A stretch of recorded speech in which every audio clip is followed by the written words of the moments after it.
lo que ha definido el Congreso mexicano de aplazar hasta el próximo año la discusión sobre el Banco de México y lo que también ha advertido el sector banquero sobre alimentar de alguna manera el dinero sucio hacia las instituciones bancarias y con esto, bueno, pues alentar de alguna manera el lavado de dinero. Vamos a poner algo de claridad sobre el tema con Alma Luz Alcántara, gerente de La Paz Costemel y especialista sobre prevención de lavado de dinero.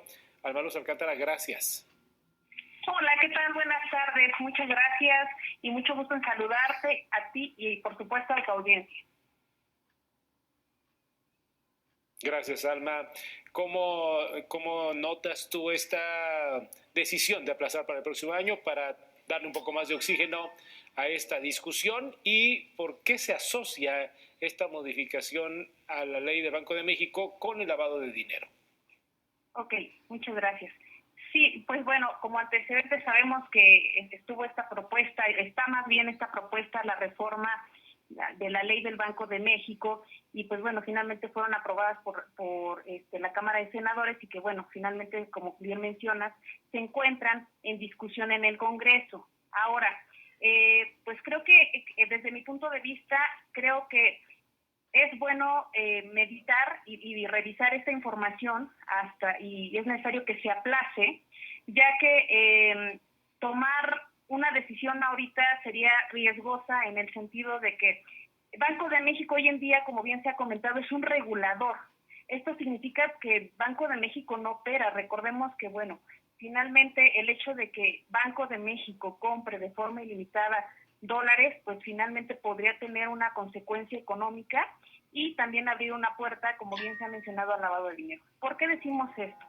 Finalmente, recordemos que hoy en día existen restricciones a la recepción de dólares. ¿Qué significa esto? Que las entidades financieras, llámese un banco, hoy en día no pueden recibir dinero de cualquier persona. Sin embargo, bueno, también existen situaciones en las que estas entidades financieras sí podrían recibirlo solamente en zonas fronterizas porque son lugares justificados y finalmente está normado.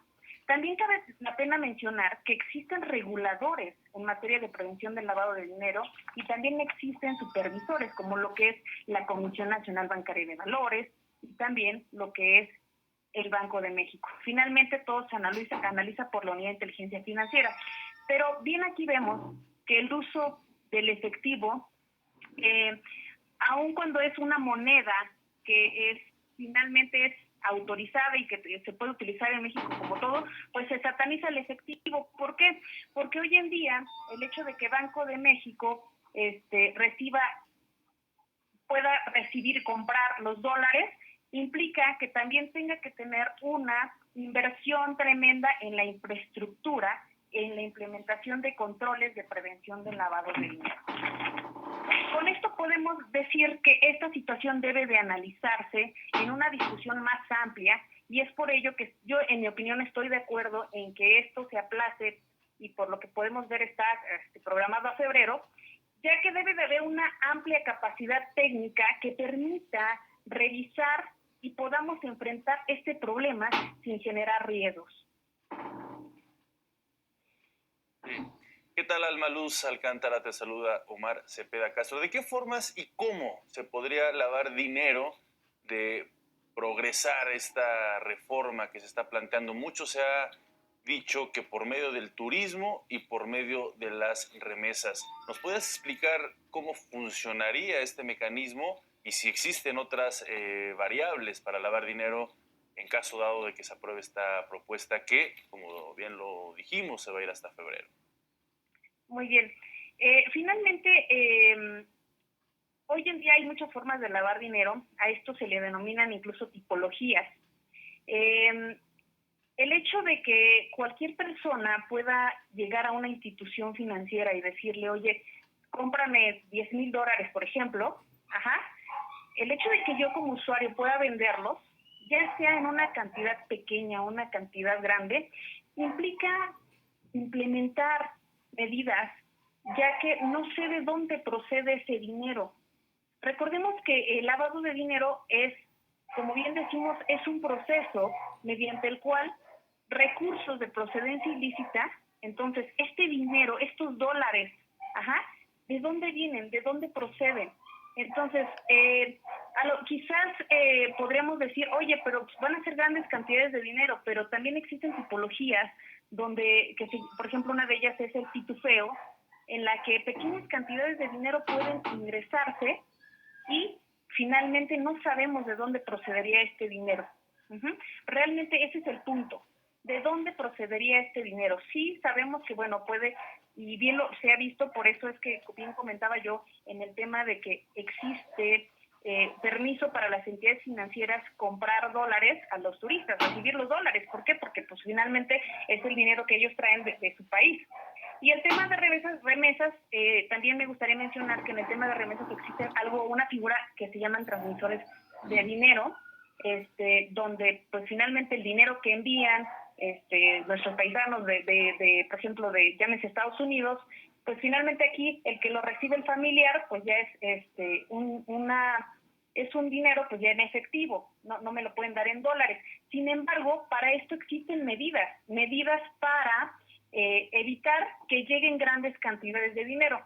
Y entonces, ahorita respondiendo a la pregunta, este mecanismo finalmente, pues, todo lo que se ha invertido de infraestructura en la prevención del lavado de dinero, finalmente podríamos decir que lo estamos agarrando, lo estamos rompiendo y lo estamos haciendo a un lado. O sea, implicaría más riesgo para Banco de México, ya que, pues, finalmente es un órgano regulador. Entonces, al ser regulador, podría incluso haber como un conflicto de interés. Sí. Alma, déjame preguntarte, desde el punto de vista internacional, ¿cómo han observado, cómo le han dado seguimiento y sobre todo qué reacciones ha habido desde el punto de vista de los Estados Unidos y de otros países sobre lo que estaría tratando de hacer el Congreso mexicano sobre este tema? Pues muy bien. De vista internacional, un poquito también de contexto, es que existen tratados internacionales, entre ellos que es el que nos revisa a través de sus organismos regionales.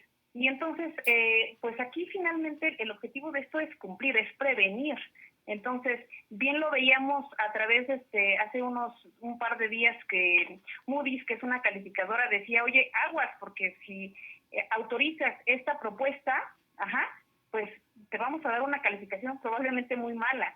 Y esto implica pues que finalmente estas reservas que se tendrían para Banco de México, pues podrían estar en duda de estos recursos y pues incluso tendrían que ser auditadas. Entonces, pues de vistas, viéndolo como un panorama internacional, sí podría haber un riesgo. Claro.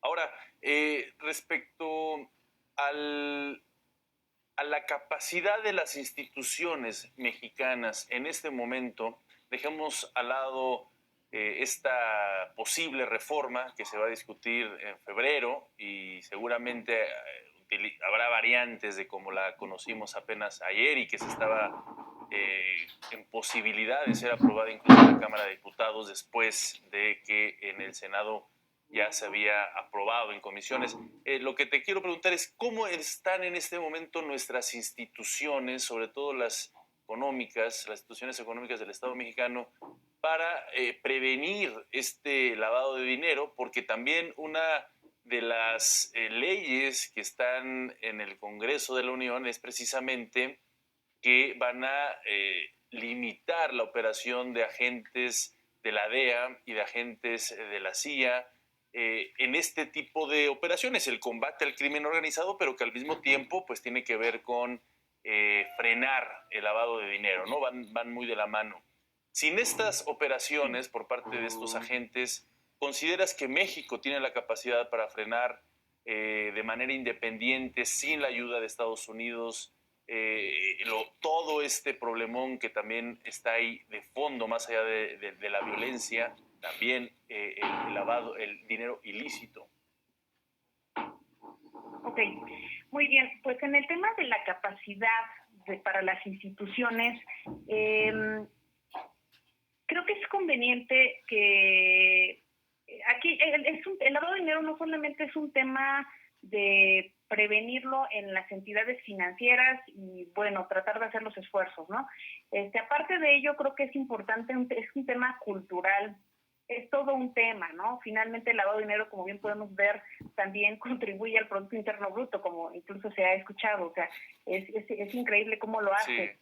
El lavado de dinero es un gran problema en el sentido de que es uno de los delitos más graves y tiene una fuerte vinculación con las actividades del crimen organizado. Entonces, ellos van un paso más adelante. El hecho de que exista una capacidad institucional en las instituciones, creo que la puede haber, o sea, que soy positiva ante ello. Sin embargo, es importante que constantemente existan buenas prácticas y mejores prácticas que emitan nuestros reguladores para que podamos todos frenar este punto. El lavado de dinero no solamente está en México, es a nivel internacional.